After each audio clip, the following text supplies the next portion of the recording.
Morning, everybody. We're back again answering the questions that you have asked us about issues that are going on in our city. I'm Lieutenant Jeff Spears, and joining me and introducing the board again is Sergeant Marlena Henschel with our Investigations Division, Chief Nelson Moya, and Lieutenant Steve Bland of our Training and Recruiting Section. Good morning to you all.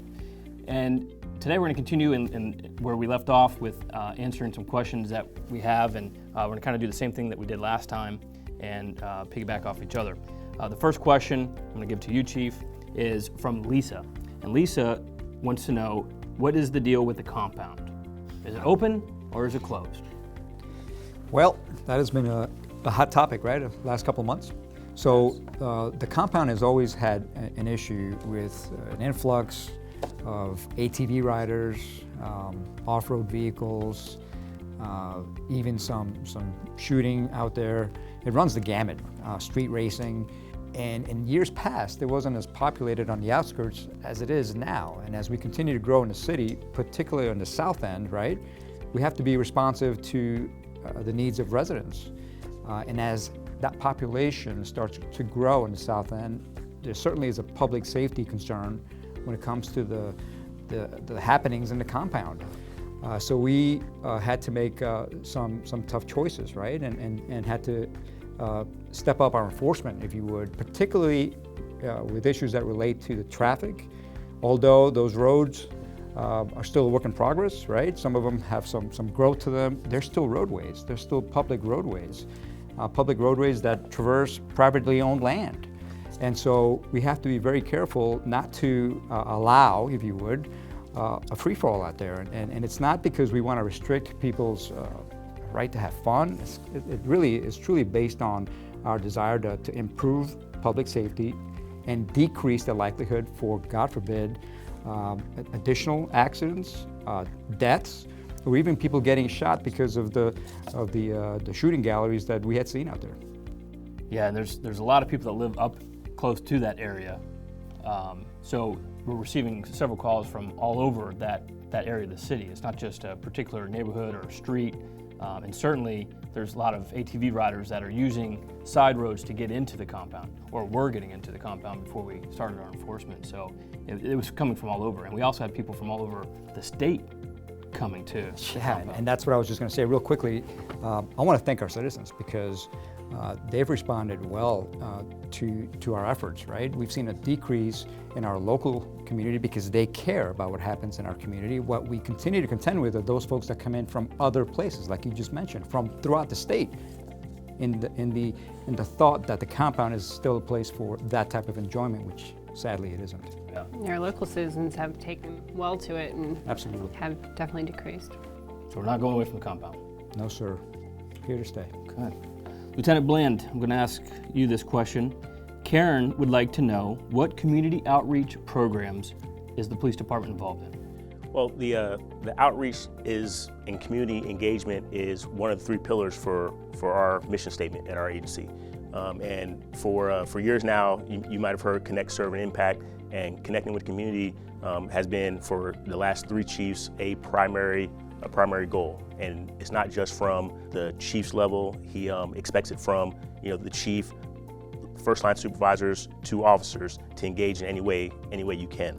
I think throughout the agency, that's a mission that is understood. What we do particularly is we spent and invested a lot of time engaging with youth and students, and where we do that at schools, we do it at the community athletic groups, whether it be football or basketball leagues that we've done, and then as well as at churches and events. And we don't sponsor the events, but we partner with as many community stakeholders that we can. One of the schools that we actively are involved with currently is Pirates to Police. They have a law program at their campus that is guided and geared towards developing students to become law enforcement officers or lawyers or paralegals. And so we go there every other Friday and present a curriculum that focuses on the different areas in law enforcement, whether it be special investigations, whether it be victim advocates, special victims units, and give them exposure to see what law enforcement and the legal system in Brevard County is about. You know, he touched on it as well, the chief did, is they encourage that to do that where we're at. So, you know, if one of our officers is involved in a community event already, they will just get involved with that particular event and carry that to wherever they're at. You know, not just in a planned setting, it's meet us where we're at. Yeah, is there a way that the citizens can find out more information on our research or our outreach programs that we're involved in?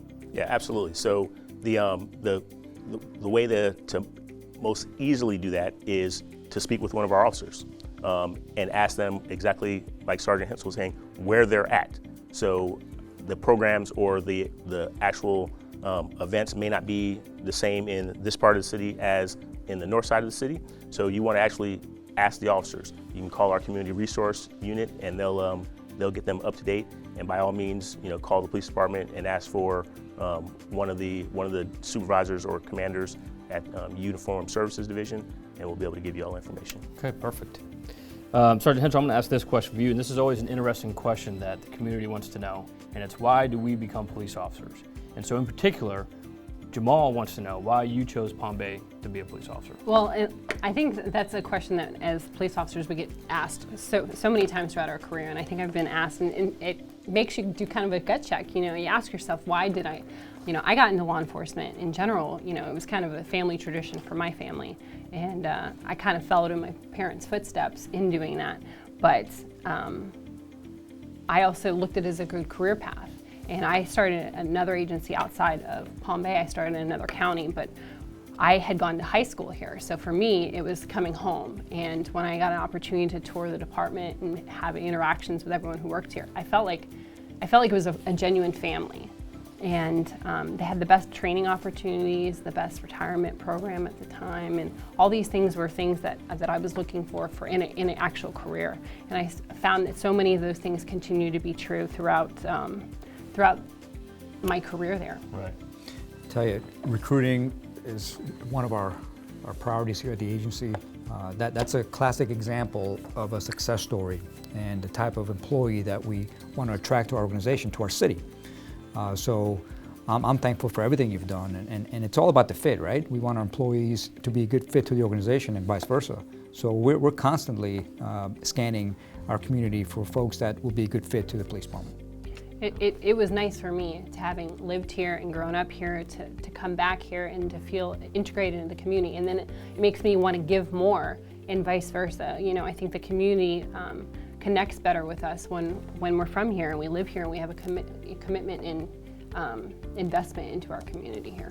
I feel the same way, having done the same thing, having been born and raised here and now serving the community again. So it definitely is more rewarding. You know, we've worked together over the years, and everywhere we go, you've always been recognized. And it's a good feeling that people trust us and know us because we've been here as long and kind of a staple in the community. I agree. Good. Chief, I'm going to end it with you again. And this question was specifically asked for you. What is Palm Bay Police Department doing to ensure that we have the trust and the trust of the people and of this community? Well, there's a lot of formal things that I can answer that. You know, we've put our policies in the city's website. We've made it accessible for the community to know what we do and the guidelines and principles that we follow.